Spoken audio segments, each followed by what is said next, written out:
So over the course of the show, there's one singular thing that I've been consistent on, that I've agreed upon, one of my own takes, right? My only take that I've had that I don't always return to and dispute because I can't decide on anything, right? That take being that aesthetics are everything, right? With social media, with the way information is presented to us, I believe that we're more or less just out of a realm where any people are going to care about substance or any sort of like merit to things, and aesthetics dominate this landscape, right? We've discussed this in relation to art, right? Multiple different episodes just talking about how social media has kind of killed the substance aspect of art. I mean, like, even I think the most eloquent little example of this is like, go to a museum nowadays. Will you see anybody, like, I've never, in the last 5 years, which is like post 2020, I've not gone out and seen somebody just like staring at a painting. And I remember that's what like they would tell you to do. When I was a kid and I first went to the museum, I remember my mom and my aunt brought me to the Met for the first time when I was a kid. I want to say I was like 7, right? And what they were, I got to the painting, and this was one of the first times I was really exposed to art. I believe it was a Picasso that was there. There aren't many Picassos in the Met, but at this point, I think it was the only Picasso in the Met. We spent a lot of time trying to find it, and I got to it. And that's actually not true. No. There were more than one Picasso in the Met because the actor was also there. Either way, I'm getting caught on the small details here, right? But I got to it after a long time searching for this painting, and I asked my mom and my aunt, I was like, what do I do? Like, what happens now, right? Being like 7, I didn't really understand the concept of like, enjoy the painting. And they said, you just stare at it, right? Years have gone past since this, right? Many years, decades even. I've gone to the museum with friends at this point. Many friends I've gone to the museum with in multiple countries, multiple cities, and I have never seen one of my friends just stare at a painting. And my friends consider themselves to be people who like art. So people, you know, all I see in museums are people walking up to paintings, snapping photos, because it's all about that now. It's all about the aesthetic. It's all about the quick idea of it. You know, dare I say that people, when they do that, aren't even posting the painting for the enjoyment of the painting. They're posting it to present the aesthetic of somebody that goes to museums and likes paintings, right? It's deeply bizarre at this point in time. And it's only aesthetics, because everybody who follow, you know, let's say there's a person out there, Patricia, right? Patricia posts paintings on her Instagram. She tries to depict the idea of somebody who's deeply into the arts, right? Of somebody, sort of that aesthetic, right? That's very desirable to people. And everybody knows Patricia's not. Like, everybody knows that if you ask that person, they don't have an actual appreciation for these things. But they post it anyways, because if you present the aesthetic you do, then that's what it's seen as. That's the message that gets beamed out, right? Because that's all that matters now. What is the point of this for you, though, right? I know a lot of you guys are artists who watch this. Am I doing another episode here of just doomsday forecasting, where I come here and make all of us feel terrible about everything? No, even though that's what the show mostly is. That's not what I'm here to do today. What I'm here to say is that there is a way to use this to our advantage as artists, right? I'm gonna create an archetype of you, the viewer, right? It's gonna be a really flattering one, though, so I'm gonna take some liberties here. I'm gonna say you create art. I'm gonna say that you don't like how quick everything is now, how it's all these aesthetics just being swapped around between people.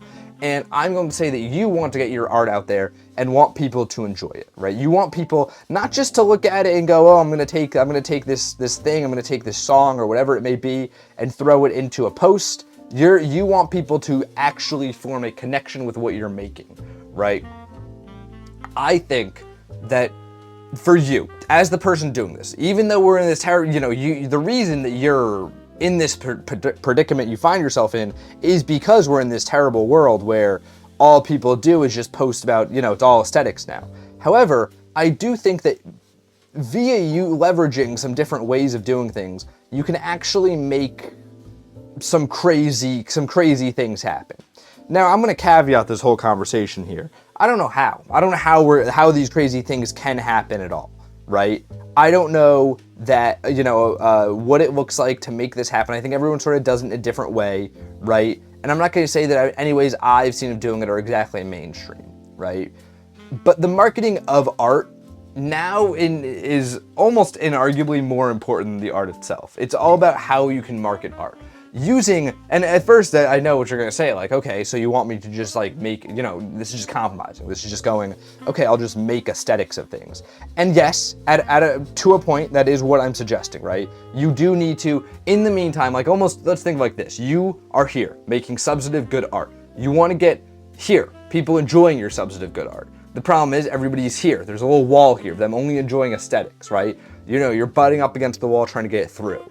I think what needs to happen, and can be done if you get your art out there in the right way, once again, this way that I don't know, you can get it here to the wall, you can turn it into the wall where people can then consume it and enjoy the substance of it, right? Through marketing, through compromising your art with some aesthetics, with, you know, being like, okay, I'm just gonna let this sort of fly here. I'm gonna have these, I'm gonna be using these aesthetics I don't really want to be using to get this out there. Through doing that, I 100% believe that there is a way to get substantive art out there again. I think you can do it.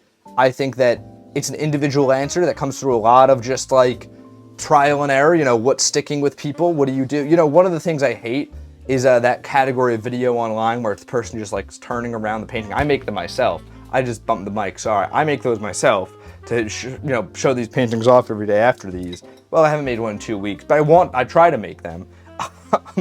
But I think those videos are terrible because they only ever get across aesthetics. But if somebody watches that and goes and watches something else, you know, let's say you have videos where you're talking about, you're a poet, and you have videos where you're talking about your process of writing poetry, of your journey of getting there. Now that's people relating with substance, right? Like, it's not just about getting people to enjoy, like, you can get people in the door with the aesthetics and get them over to the substance. It's one of the unfortunate truths of the modern day that a terrible artist with okay marketing or good marketing, right, who's able to use these aesthetics well, is going to do a trillion times better in the long run than the best artist on earth who doesn't know how to market their art, right? I think this is bad. I don't think that that's the world we should live in. And I don't think anybody does. I think if you ask most people, they go, no, we should live in a world where the good artist gets publicized, right? Maybe they even do believe we live in a world where the good artist gets publicized. But because we're in this situation we're in, I think we're also in a zone where anybody can take advantage, where anybody can use these tactics to get their word out there, to get their message out there. And maybe, who knows, the person who ends up, somebody watching this can get their art out there to people that not only do like the art, but it can actually help people too. You know, like deep relationships can be formed with art in the way that people do not think really happens on social media. I think that's going to happen. I think it can happen. I think it's going to happen. I think it's just a matter of time of who cracks that first, who figures that out first, right? I'll be open in saying sometimes I feel like these videos are almost an attempt at that. Not that I'm really too invested in these paintings because I'm still learning to paint, you know? But I think like in a way these videos are attempts to connect, right? And I think that this is not something that companies are trying to do. This is not something that like is a largely corporatized process, which just means the field is ripe out there for you to do what you want to do, for you to get that stuff out there, all that good stuff that you're making that you feel can't get out there. That's my take on that. This is the painting.